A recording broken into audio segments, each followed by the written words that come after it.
राजनीतिमा आमूल परिवर्तन र उतार चढावको साक्षी बन्दै पछिल्लो दशक व्यतीत जनअपेक्षा अनुसार काम हुन नसकेपछि भने व्यापक निराशा। रौतहटको गढीमाईमा सड़क सम्बन्धी विवादका क्रममा 2 समूहबीच झडप हुँदा गोली प्रहारबाट 1 जनाको मृत्यु, 4 जना घाइते। 13 वर्ष अघि थालनी गरिएको जनता आवास कार्यक्रम सम्पन्न नहुँदा लाभग्राही थप समस्यामा, अझै 19,000 भन्दा बढी आवास निर्माण हुन बाँकी। जापानी प्रधानमन्त्री किसिदालाई लक्षित गरी आक्रमण, शंकास्पद 1 जना पक्राउ। र शहीद स्मारक ए डिभिजन लिग फुटबलमा मनाङलाई पराजित गर्दै जावलाखेल तालिकाको पहिलो स्थानमा उक्लियो। एनआरटी र मछिन्द्र बीच बराबरी। नमस्कार, कान्तिपुर डायरीका साथमा साथी मनिष र सूरज। समाचार अब विस्तारमा। सुरुमा कान्तिपुर सविस्तार। कान्तिपुर सविस्तार।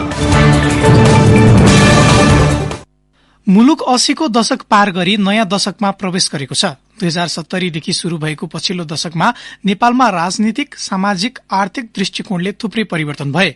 संविधान जारी भएसँगै राजनीतिक व्यवस्थामा आमूल परिवर्तन भए पनि यो अवधिमा सुशासन, पारदर्शिता एवं समृद्धिका क्षेत्रमा भने उल्लेख्य प्रगति हासिल हुन सकेन। 2072 वैशाखको विनाशकारी भूकम्प, संविधान सभाबाट संविधानको घोषणा, भारतको अघोषित नाकाबन्दी, मुलुकको नयाँ नक्सा प्रकाशन, 2 पटकको संसद विघटन तथा चुनाव मार्फत नयाँ राजनीतिक शक्तिको उदय पछिल्लो दशकमा चर्चित घटना हुन्। राजनीतिक व्यवस्था परिवर्तन भए पनि जनअपेक्षा अनुसार काम नहुँदा आम मानिसमा निराशा बढ्दै गएको देखिन्छ। संविधान सभाबाट नयाँ संविधान जारी हुनु पछिल्लो दशकको सबैभन्दा ठूलो उपलब्धि थियो। जननिर्वाचित प्रतिनिधिले संविधान बनाउने 2007 सालदेखिको सपना 2072 सालमा आएर पूरा भएको थियो, जसले मुलुकको राजनीतिक प्रणालीमा आमूल परिवर्तन मात्रै ल्याएन, लोकतान्त्रिक गणतन्त्र र संघीयतालाई समेत स्थापित गर्न सफल भयो। मुलुकका पहिलो राष्ट्रपति डाक्टर रामरण यादवले संविधान सभाबाट 2072 साल असोज 3 गते संविधान घोषणा गरेका थिए। संविधान सभाबाट पारित एवं संविधान सभाका सम्मानित अध्यक्षद्वारा प्रमाणित भई प्रस्तुत नेपालको संविधान आज मिति 2072 साल असोज 3 गतेदेखि प्रारम्भ भएको नेपाली जनता समक्ष घोषणा गर्दछु।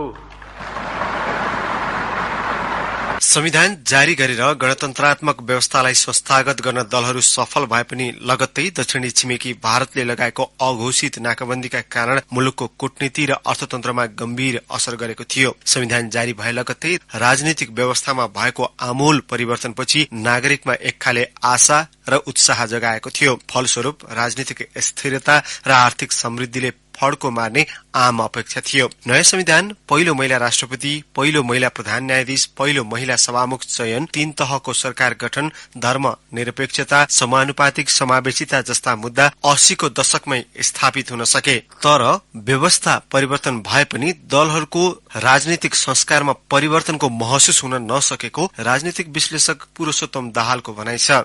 10 वर्षको राजनीतिलाई मूल्याङ्कन गर्ने हो भने अति महत्वाकांक्षा राजनीतिमा विकास भयो, अनि माथि सिंहदरबारमा केन्द्रित भएको भ्रष्टाचार ठ्याक्कै ओडा तहमा पुग्यो। त्यो भ्रष्टाचार आर्थिक रूपको भ्रष्टाचार ओडा तहमा पुग्यो, अनि राजनीतिलाई शुद्ध ढंगले सेवामूलक राजनीति भनेर सोच्ने एउटा सैद्धान्तिक आधार भन्दा पनि यसले के प्रदान गरिराखेको छ अहिलेको बेलामा भने जुनसुकै रूपमा पनि थ्योरी अफ कन्स्पिरेसीमा चाहिँ गइराखेको छ। यो षड्यन्त्रको पहिला चाणक्य नीति भन्थे, चाणक्यले त धेरै नीतिगत रूपमा अत्यन्त राम्रो कुरा गर्नु भएको थियो चाणक्य नीतिमा, तर अहिले चाहिँ असाध्यै षड्यन्त्र अन्तर्गत रहने स्थिति पैदा भयो। 2072 सालको विनाशकारी भूकम्प धेरै नागरिकको मानसपटलमा रहिरहने घटना बन्न पुग्यो। गोर्खा भूकम्पबाट झण्डै 9,000 जनाले ज्यान गुमाए पनि 5 खर्ब रुपियाँ बराबरको आर्थिक क्षति भयो। 2077 सालमा विश्वव्यापी रूपमा फैलिएको कोभिड महामारीले नेपाललाई पनि नराम्ररी गाँजेको थियो। कोभिडका कारण झण्डै 12,000 नागरिकले ज्यान गुमाएका थिए भने 11 लाख संक्रमित थिए। भूकम्प, नाकाबन्दी हुँदै कोरोना कालसम्म आइपुग्दा मुलुकले राजनीतिक उतार चढाव पनि बेहोरिरह्यो। 2074 मा संघीय लोकतान्त्रिक गणतन्त्रात्मक व्यवस्था अनुसार पहिलो निर्वाचन सम्पन्न भयो। दुई कम्युनिष्ट शक्ति एमाले र माओवादी केन्द्र पार्टी एकीकरण भएर सरकार बने पनि दिगो हुन सकेन। पार्टीको आन्तरिक विवादमै तत्कालीन प्रधानमन्त्री केपी शर्मा ओलीले 2 पटक संसद विघटन गरिदिए। हालको संसदीय व्यवस्थाका कारण कुनै पनि सरकारले 5 वर्ष काम गर्न सकेन। पछिल्लो 10 वर्षमा अख्तियार सहितका संवैधानिक निकाय, न्यायपालिका जस्ता क्षेत्र पनि विवादास्पद बने। प्रधान न्यायाधीश विरुद्ध महाभियोग, अख्तियार प्रमुख विरुद्धको महाभियोग जस्ता घटना निकै चर्चित बने।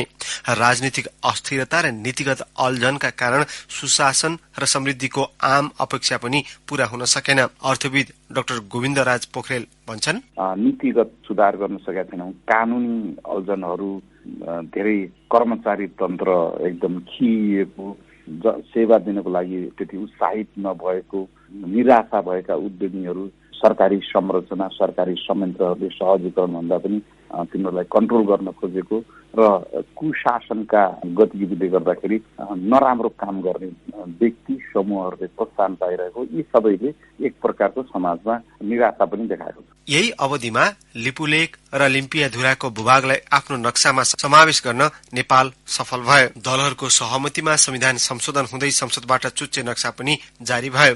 यद्यपि पछिल्लो 1 दशकमा मुलुकको भू राजनीतिमा निकै उतार चढाव आयो। लामो विवादपछि अमेरिकी सहयोगको एमसीसी पारित भयो भने चिनिया परियोजना बीआरआई कार्यान्वयनको विवादमै रुमलिरह्यो। एमसीसी र बीआरआईमा आबद्धताले अझै पनि विश्वशक्ति राष्ट्रको चासो र दबाव नेपालका लागि चुनौतीपूर्ण बनेको छ। दुई शक्तिशाली छिमेकी राष्ट्र भारतका प्रधानमन्त्री नरेन्द्र मोदी र चीनका राष्ट्रपति सी जिनपिङले नेपालको ऐतिहासिक भ्रमण गरेका थिए। यद्यपि दुई छिमेकी शक्ति राष्ट्रसँगै पछिल्लो समय अमेरिका र युरोपेली मुलुकको स्वार्थका कारण नेपाल दबावमा परिरह्यो। बाह्य मुलुकसँग नेपालको परनिर्भरता बढेसँगै भू राजनीतिक सन्तुलन खलबलिएको विश्लेषण पनि भइरहेको छ। मुलुकमा नयाँ संविधान जारी भएपछि असंलग्नताको नीति भने बिस्तारै कमजोर हुँदै गएको विश्लेषक हरि रोकाको तर्क छ। चीन, अमेरिका र भारतको बीचमा हामीले एकले अर्कोलाई खेल्न दिने वा एकले अर्कोलाई असहज हुने खालको वातावरण बन्न दिनु हुँदैन। हामी कहाँ चिनियाहरूलाई अमेरिकनहरू र भारतीयहरूले खेल्न सक्ने खालको वातावरण हामी दिँदैनौँ है भनेर भन्नुपर्ने हुन्छ भने चिनियाहरूले पनि तपाईँको चाहिँ हामी कहाँ बढी इन्टरभेन गरेर अमेरिका र मतलब भारतलाई चाहिँ चिड्याउने खालको वातावरण हामीसँग बन्न दिनु हुँदैन है भन्ने कुराको ख्याल राख्नुपर्ने हुन्छ। सबभन्दा पहिलो कुरा त्यो हो। र युरोपियन र जापानिजहरूसँग पनि हाम्रो सुमधुर सम्बन्ध, खास गरेर टेक्नोलोजीको विषयमा र तपाईँको चाहिँ एजुकेसन, हेल्थको बारेमा उनीहरूसँग सपोर्ट, सहयोग लिनुपर्ने स्थिति बन्नुपर्छ। त्यसका लागि तपाईँको अलिक सौहार्दता, हामीले नन अलाइनमेन्ट मुभमेन्टकै पक्षमा आफूलाई चाहिँ उभ्याउनु पर्छ। परम्परागत र पुराना दलहरूको वर्चस्व देखिएको राष्ट्रिय राजनीतिमा 80 को दशकको अन्त्यतिर भने नयाँ दल र अनुहार उदाएका छन्। नयाँ संविधान जारी भएपछि 2 पटक 3वटै तहको निर्वाचन सम्पन्न भएपछि मुलुकले लोकतान्त्रिक अभ्यासलाई निरन्तरता दिइरहेको छ। पछिल्लो 1 दशकमा राजनीतिक अस्थिरताका बीच अर्थतन्त्र भने धीमा गतिमा अघि बढ़िरहेको छ। आर्थिक सुशासन र पारदर्शिता एवं समृद्धिमा उल्लेख्य फड्को मान्न नसकिए पनि केही सूचकहरूमा भने परिवर्तन आएको छ। यो अवधिमा नेपालीको प्रति व्यक्ति आय $721 बाट अहिले $1381 पुगेको छ। कुल गृहस्थ उत्पादन जीडीपी 17 खर्ब रुपियाँ हाराहारीबाट 48 खर्ब पुग्न सफल भएको छ। बाल मृत्युदर, मातृ मृत्युदर, शिक्षा, स्वास्थ्य र संचार क्षेत्रमा उल्लेख्य प्रगति भएको छ। सूचना प्रविधिको विकास भए पनि सार्वजनिक सेवा प्रवाहको क्षेत्रमा भने अझै सुधार आउन नसकेको गुनासो बढ़िरहेको छ। रेमिट्यान्सको भरमा मुलुकको अर्थतन्त्र निर्भर हुने बाध्यताका बीचमा युवा शक्ति पलायन हुने क्रम समेत बढ़िरहेको छ। सामाजिक विकृति र विसंगतिका साथै सुशासनको अभावका कारण राज्यका निकायप्रतिको अविश्वास पनि चुलिँदो छ। त्यसैले राज्यका निकाय र संस्थाहरू सुदृढ हुँदै मुलुक अबको दशकमा विकास र समृद्धिको मार्गमा अघि बढ्ने अपेक्षा गरिएको छ। रेडियो कान्तिपुरका लागि अनिल परियार।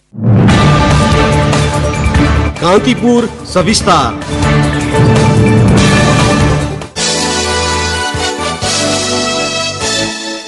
रौतहटको गढीमाई नगरपालिकामा सड़क सम्बन्धी विवादका क्रममा 2 समूहबीच झडप हुँदा गोली प्रहारबाट 1 जनाको मृत्यु भएको छ, 4 जना घाइते भएका छन्। गोली लागेर गढीमाई नगरपालिका 8 का 50 वर्षीय राजकुमार राय यादवको मृत्यु भएको जिल्ला प्रहरी कार्यालय रौतहटले जनाएको छ। यादवको वीरगंज मेडिकल कलेजमा उपचारको क्रममा मृत्यु भएको रौतहटका प्रमुख जिल्लाधिकारी धर्मेन्द्र कुमार मिश्रले जानकारी दिनुभयो। अरू 4 जना घाइतेको उपचार भइरहेको छ। गढीमाई नगरपालिका 8 धोबिनियामा बाटो बनाउने क्रममा जग्गा सम्बन्धी विवादका क्रममा स्थानीय राम ईश्वर राय र राजकुमार यादव पक्षबीच झडप भएको थियो। विवाद बढेपछि राजकुमार पक्षधरले ढुङ्गा प्रहार गरेको स्थानीयले बताएका छन्। त्यसपछि रामेश्वर पक्षले गोली चलाएको स्थानीयको आरोप छ। गोली चलाउनेको पहिचान खुलाउन अनुसन्धान शुरू गरिएको रौतहटका एसपी वीर बहादुर बुढामगरले बताउनुभयो। यादवको टाउकोमा गोली लागेको थियो। प्रहरीले 5 जनालाई नियन्त्रणमा लिएर घटनाबारे सोधपुछ गरिरहेको जनाएको छ।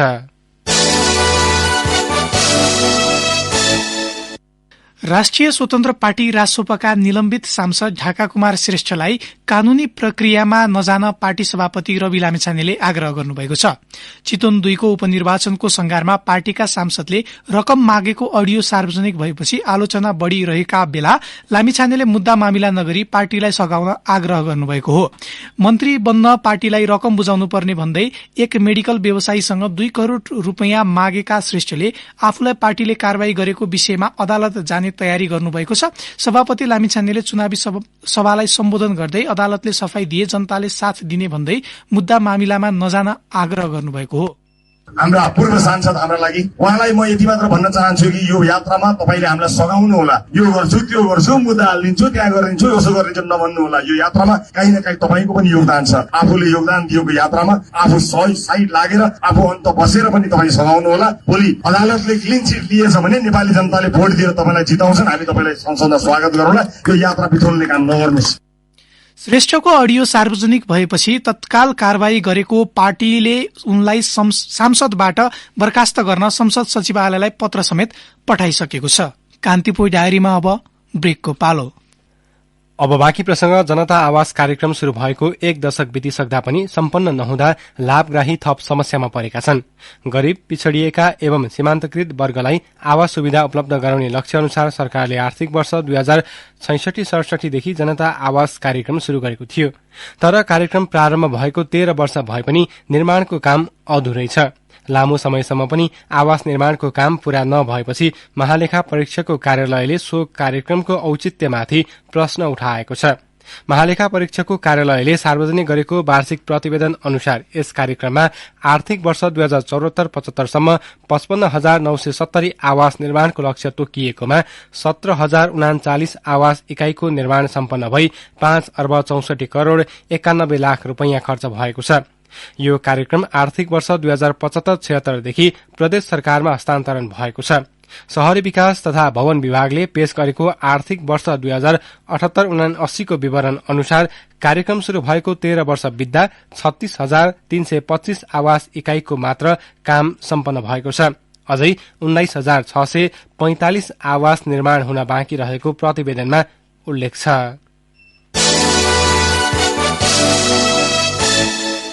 भक्तपुर बोडेको प्रसिद्ध जिब्रो छिड्ने जात्रामा यस वर्ष सुजन बाग श्रेष्ठले पहिलो पटक जिब्रो छिडेका छन्। बिस्केट जात्राको अवसरमा हरेक वर्ष वैशाख 2 गते मनाइने मध्यपुर छिमी बोडेको प्रसिद्ध जिब्रो छिड्ने जात्रामा सुजनले जिब्रो छिडेका हुन्। जात्रामा जिब्रो छिड्ने स्थानीय श्रेष्ठ थरको पुरूष हुनुपर्ने परम्परा छ।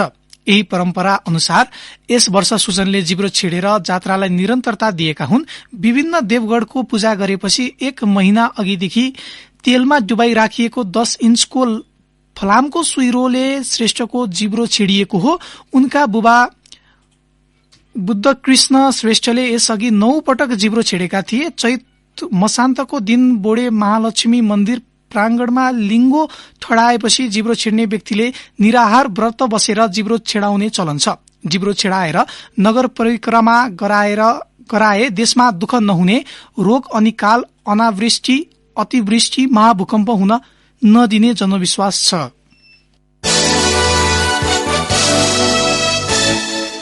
कान्तिपुर डायरीमा अब ताप्लेजुङ डायरीको पालो।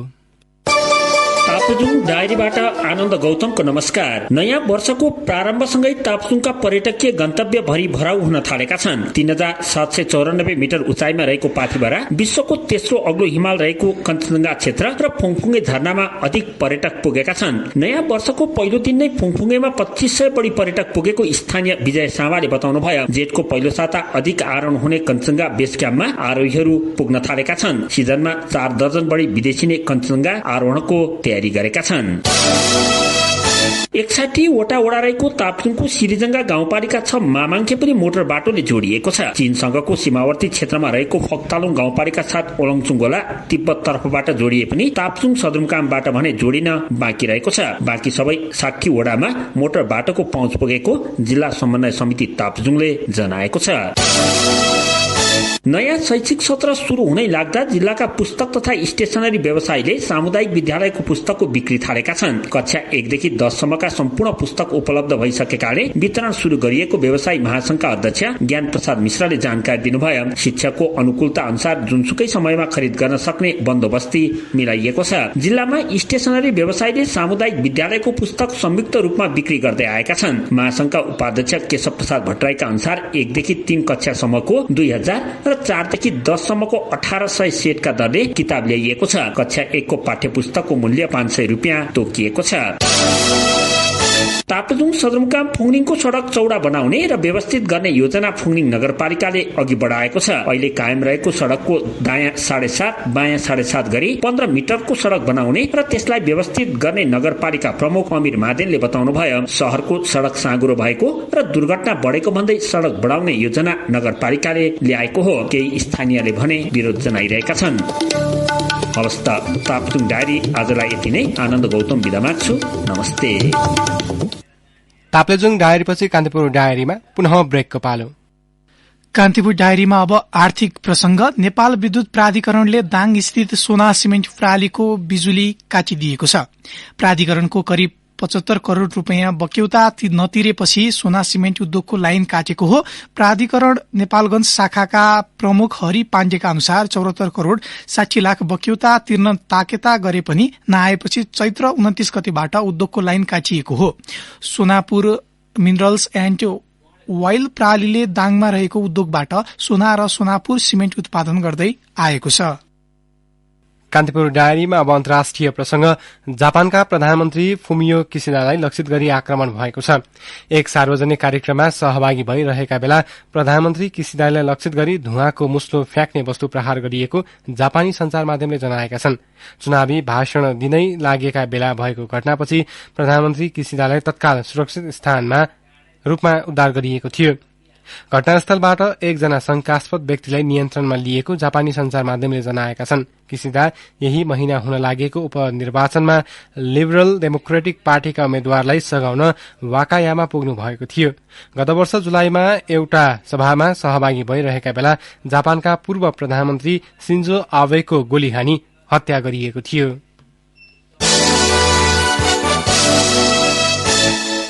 अब खेल प्रसंग। जावलाखेल युथ क्लब शहीद स्मारक ए डिभिजन लीग फुटबलको शीर्ष स्थानमा उक्लिएको छ। ललितपुरको च्यासल स्थित एन्फा मैदानमा भएको खेलमा मनाङ मर्स्यान्डीलाई 3-0 गोल अन्तरले पराजित गर्दै जावलाखेल शीर्ष स्थानमा उक्लिएको हो। मनाङको यो लगातार दोस्रो हार हो। जावलाखेलका लागि सेनल मसोसीले 2 तथा फुडे फोफानाले 1 गोल गरे। यो जितपछि जावलाखेलको 17 अंक भएको छ भने मनाङ 15 अंकमै सीमित रह्यो।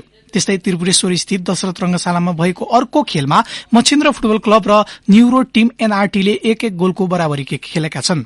यो जितपछि मच्छिन्द्रको 13 अंक भएको छ भने एनआरटीको 7 अंक भएको छ। आजै भएको अर्को खेलमा खुमलटारले विभागीय टोली आर्मीलाई 3-2 गोल अन्तरले हराएको छ। मेसुके ओलुमौको 2 गोल र रेजिन सुब्बाको 1 गोलको मद्दतले खुमलटारले आर्मीलाई पराजित गरेको हो। आर्मीका लागि नवयुग श्रेष्ठ र सुशान्त चौधरीले 1-1 गोल फर्काए।